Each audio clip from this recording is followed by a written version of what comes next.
Alex here with another review. This time we're taking a look at 70mi's dashcam battery pack, which promises to make dashcam installation a lot easier. As you know, hardwiring a dashcam is gonna require getting access to the fuse box and then finding within that fuse box a place to connect the wires to. And that's where this guy comes in, because they designed it so it can plug into your car's auxiliary power adapter and also enable park mode without hardwiring. And because this is a standalone battery pack, that means that your dashcam no longer pulls power from your car's battery to record while parked. It pulls power from here, which is especially comforting for those of you who have ever been stranded by a dead car battery. So in this video, I'm gonna show you how this battery pack is connected and how it works. And on the second part of the video, if you don't have a cigarette lighter socket on your car, I'm gonna show you how it can also be connected to that vehicle as well. And I'll place links in the video description down below to this battery pack, along with anything else that you'll see me use on this video. First off, we gotta find a place to store the battery, and probably the easiest location is gonna be in the glove box compartment. Another possible location to conceal the battery would be to secure it underneath the passenger side seat. Next up is gonna be the power adapter. The yellow side is gonna go to the side that's labeled DC in, and the other side is gonna go to the car's power socket. And they included this USB-C power cable for the dashcam, and that gets plugged in right here into that USB-C port. And the other end of the cable is gonna go to the dashcam. Well, let's go ahead and turn this bad boy on by sliding the switch to the on position. There is a power level indicator. The battery pack arrived somewhere about 75% and is now all the way up to 100%. Now let's go take a look at the dashcam. And here's the magic of this battery pack, and that is that it can enable park mode, which normally requires hardwiring a dashcam. This dashcam is not hardwired. It is running off the battery pack that I just installed, and I have access to park mode. I get motion detection, collision detection, where the dashcam wakes up if there is an impact and it makes a record of that event, or time lapse for park monitoring. Now this dashcam is the 70mi Omni 4K, and if you enable motion detection, now the dashcam can sense movement, basically somebody just passing by the vehicle. They have not even touched your car or impacted the car, and also because the camera can rotate, it has the ability to track the subject, which is something that is pretty cool and quite rare. And as far as hiding the power cable, there are two ways I could actually run this. One of them will be to run the cable towards the front of the vehicle, hiding it and tucking it underneath this trim. And a lot of times this trim is loose enough where I can just feed it there by hand all the way down. Now the other way to do it would be for me to insert the cable over this area, which is the A pillar. And again, the trim most of the time is forgiving where I can just use my fingers. However, a trim tool can also be used to insert and hide that cable into place. Now on this particular vehicle, there is an airbag on here. A lot of newer vehicles have airbags. If there is an airbag on here, the cable should never be positioned over the airbag like that. That could be dangerous, it could affect it.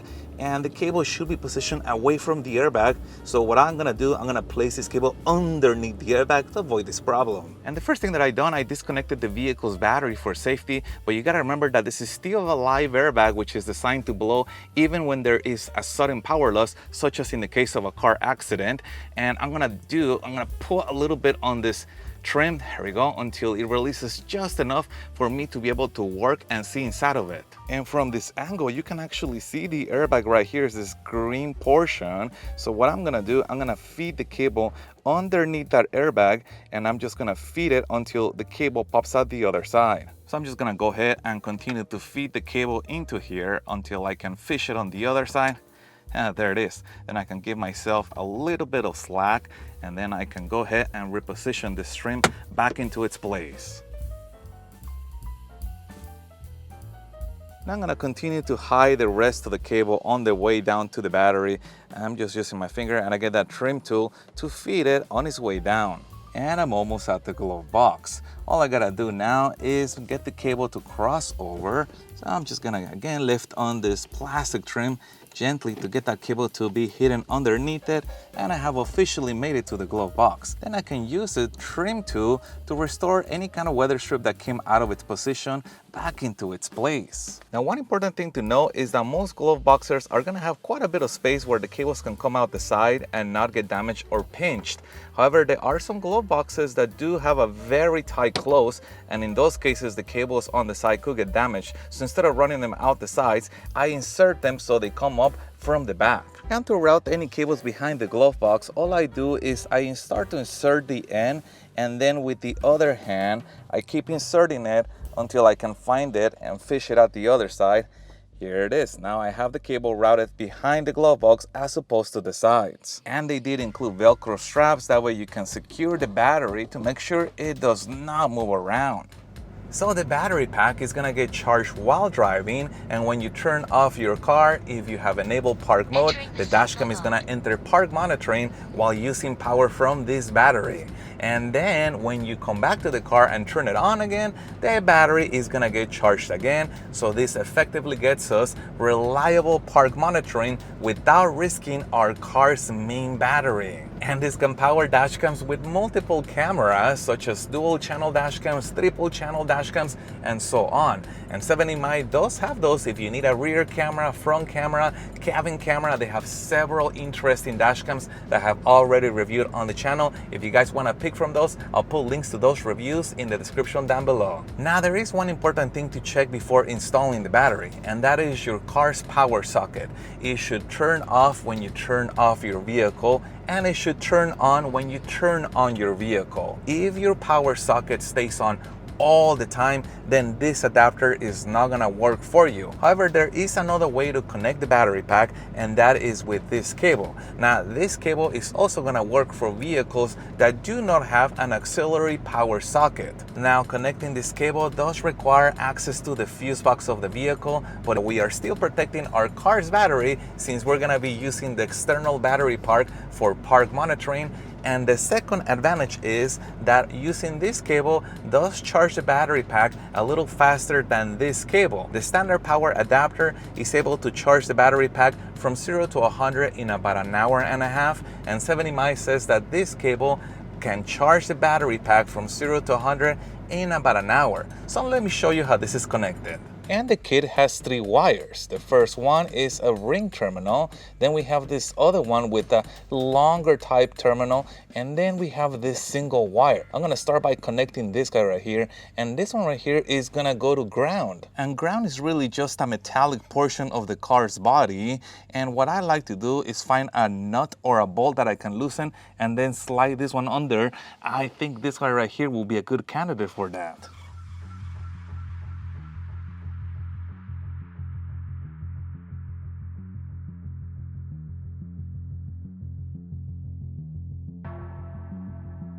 Next up is gonna be this wire right here, which has the longer terminal, and it has been labeled BCC, and this has to be connected to the fuse box.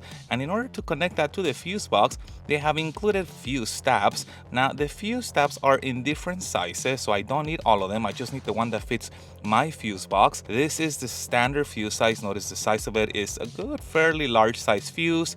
Then you have a little bit of a smaller one. This one's called the mini fuse tab. And then you have this one, which is the micro fuse. And finally, you have the low profile fuse. Now, this particular car uses micro fuses, so I'm gonna use this fuse tab to make the connection. And here's how the fuse tab is connected to the wire. There is a little bit of a clear sleeve right here, which I'm gonna push up to get it out of the way. Then I can take both terminals and push them in until they lock together nice and secure.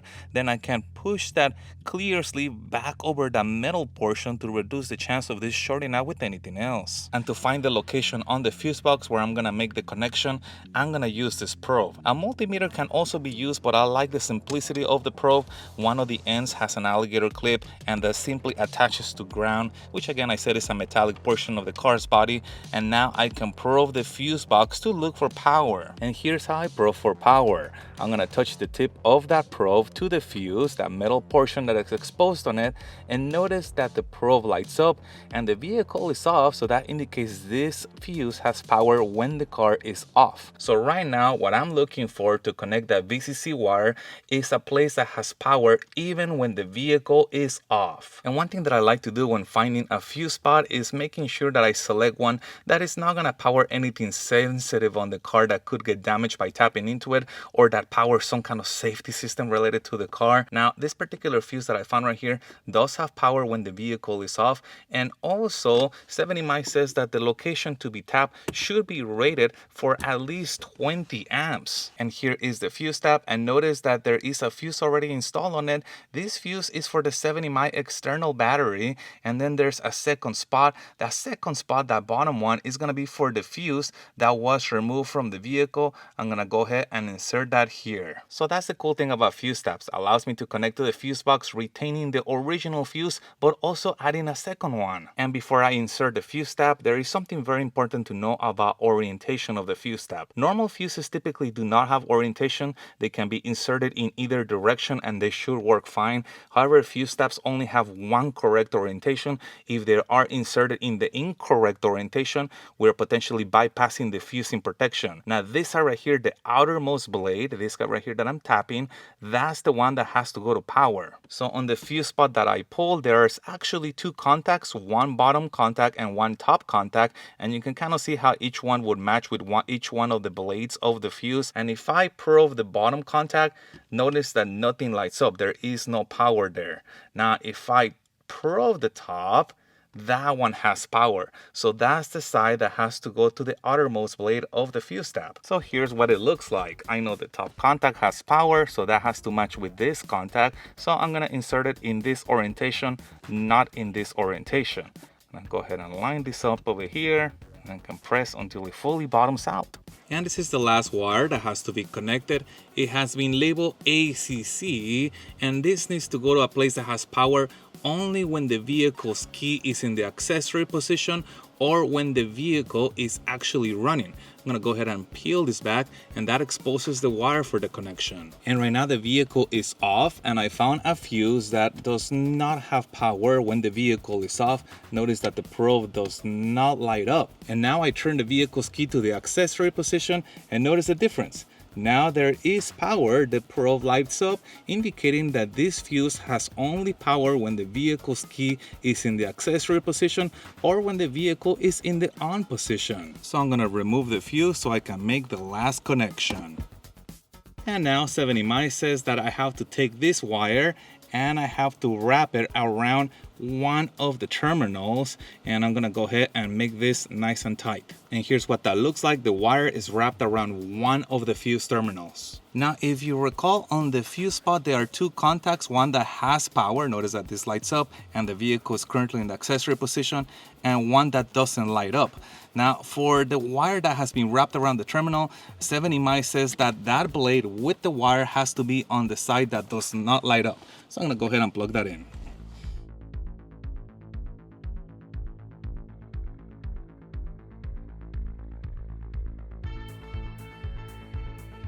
But I'm actually not a big fan of wrapping a wire around a fuse. So what I done instead, I installed a fuse tab to that loose wire. That way I can make a better connection. If you guys want to see the process of how a fuse tab is installed to a wire, I have made a very detailed video covering that process. I'll put a link to that in the description down below. And I found another fuse spot for ACC, and it's actually empty and available. So this is a perfect place, in my opinion, for me to tap into it. And notice how much better this looks over wrapping a wire over a fuse terminal.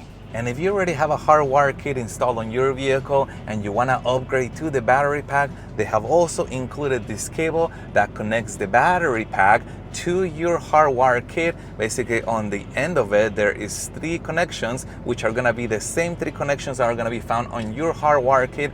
That way you don't have to pull that Hardwire kit and run cables all over again. You retain your existing wiring while being able to upgrade to the battery pack. And this cable can also allow you to use the 70 mile 4G Hardwire kit if you're looking to access your dashcam remotely.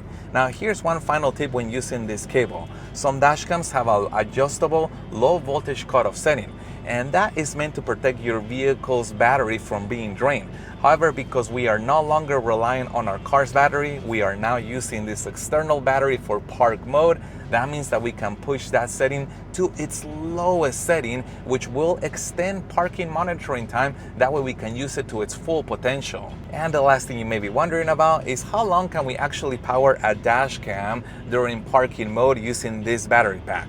And 70Mi says that this can power a typical 2-watt dashcam for about 45 hours. Now, if you're using more of a higher power consumption dashcam, something like a 3-watt dashcam, then it can do it for about 30 hours. In my particular use case scenario, I'm only gonna be using about 12 to 15 hours of parking monitoring from this battery pack, since I only plan for overnight stay and a few hours of extra sleep. But it's nice to know that we do have those extra hours of power available because of the capacity of this thing. So I'll place a link in the description down below to this battery pack if you'd like to get one for yourself, including links to my other dashcam installation videos if you want to see the full process. And if you guys have any other questions regarding this, please put that in the comments down below. If you found any part of this video helpful, make sure you hit the like button to support the channel, and stay tuned as I have a lot more dashcam videos coming up. Thank you guys for watching, and as always, I'll see you on the next one.